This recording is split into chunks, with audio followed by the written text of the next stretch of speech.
Hello, second graders. This week we are going to be talking about the Ndebele tribe, and in particular, we're going to take a closer look at their architecture. So let's get started. The Ndebele people are found in various places in Africa, including Zimbabwe, which is down here, and South Africa. They are one tribe of many that exist all throughout Africa. And they're really well known for the beautiful craftsmanship. They work a lot with beads and decorating their houses. And actually, a famous artist by the name of Esther Malangu is a Ndebele person. And so she has shared this wonderful tradition with many people around the world. And she's sort of taken this token Ndebele style and she's created different pieces. She's even decorated and painted different cars like BMWs with this style. So let's take a closer look at some of the examples that I have for us today. So here's the first image. What jumps out at you immediately? What do you see? What do you notice? I know that I definitely notice a lot of geometric use in this house. So, for example, if we even look at the door frame, we have a very interesting shape right here. The door is very interesting, right? It has a pointy top. It's not necessarily what the cutout of the door that we're used to seeing would be. They also have this wonderful staircase kind of pattern going on up here. And then, of course, the house is painted in a very different way than what you would see if you're driving down like Old Church Road or North Street. Um, let's take another look at a different image. What do you see? What do you notice? What is similar and what is different? I notice again that wonderful staircase pattern on here, right? To adorn different things. They have a lot of geometric shapes like those triangles, there's some squares, and very vibrant colors. They weren't using dark colors.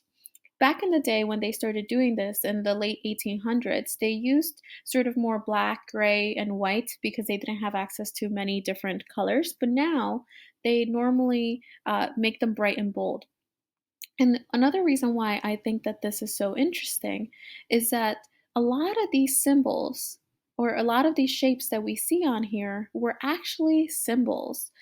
When they first started decorating their houses, not only is it a very beautiful piece, but they also figured out a way to communicate with each other. So there's secret messages and different meanings behind all of this. I don't know what the meanings are, but the people that live in the houses do. And they oftentimes repaint their houses a couple of times during their time of living there. So let's take a look at one final piece. Look at this. This is just beautiful. I love the colors, the vibrant lines and designs, a lot of black and white sort of outlining. Again, some very interesting window shapes, maybe some that we're not used to seeing, right? And then again here, the staircase shape. So, what we're going to do this week is that we're going to be inspired by these beautiful houses, and you all are going to be able to create your very own. Okay, great. Second graders, I will show you the materials that I am using, and then Mr. Pass is going to show you the materials that she's using to create or construct her Ndebele inspired house. So, I'm going to start off with a box of orange juice, some toilet paper rolls. I have some pieces of paper, a ruler that's going to help me create some geometrical designs. I'm going to be using some paint, so I have some paintbrushes and some paint, some markers, scissors, and glue, just in case. And then for my structure, I'm using cardboard, scissors to cut the cardboard. I'm using blank paper to add my designs on, and glue to connect it all together. And then I'm also using paints for the coloring of my design, and then tape to put the cardboard pieces together to create a cube structure. And then I found this material from a food container that I thought was a good material for my roof. Great, so we're gonna go ahead and get started, and I'm gonna show you my first step. My first step is going to be to take my juice box, and I wanna have a clean surface to sort of work on so that you can really see all my colors. So the first step is that I'm gonna go ahead and I have some white paint. So I'm gonna open up my white paint, grab a brush, and paint my entire carton of orange juice white, so then I can go ahead and do my designs.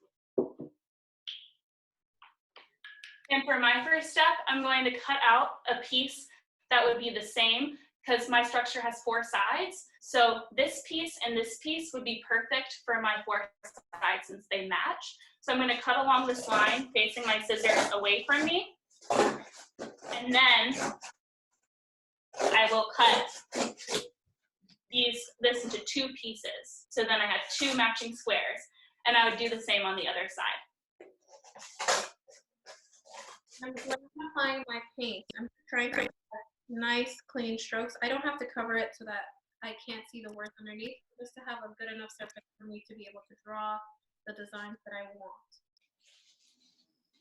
And then I have these 2 pieces. I actually already cut out 4 pieces already. So here are my 4 pieces that I have all here. And then my next step is to add designs that I would want the world to see that I really enjoy. So instead of drawing right on the cardboard, I'm going to get a piece of paper and line it up with my piece of cardboard so I know how big my paper needs to be, and then cut it out. And I already have a carton that was painted earlier, so my paint is going to be a little bit drier, and I can go ahead and do my design. So I'm going to take and make sure that it's really, really dry. It doesn't come off on my fingers, so I know it's dry. I'm going to take my Sharpie and start adding some geometrical designs. And now I have a piece of paper that matches my cardboard, and I can add my designs on it. I actually chose to use Sharpie and watercolor paints. So here are some examples that are already finished, my 4 pieces. I chose designs that I like and colors that I like. And now my next step, since these are dry, I can glue it on to my cardboard pieces. So I'm gonna get my glue and glue it on. And I'm just filling in my carton with designs that I like. If you want very precise lines, you can use a ruler. If you don't really care, then that's fine. You can just pick it out freehand. I'm choosing to put the glue on the cardboard first because it's a lot more sturdy, and then pressing down my designs here. There's one piece that has a door on it. I don't mind cutting through my picture here, and so I have a door so friends could come in and out of my building. But if you want, you might just need to cut out the pieces that you like and glue them around your door. And once I have my designs already sketched out on my carton, you could do it on one side or you can do it on all the sides. I want this to be sort of the front of my house, so I'm going to go ahead and only do it on the front side of the carton. And then I'm going to go ahead and take some paint and fill in the spaces with those bright, beautiful colors that I love. If you're working with paint, just make sure that your area is covered. I'm going to go ahead and work over my cardboard piece so I don't get paint all over my floor.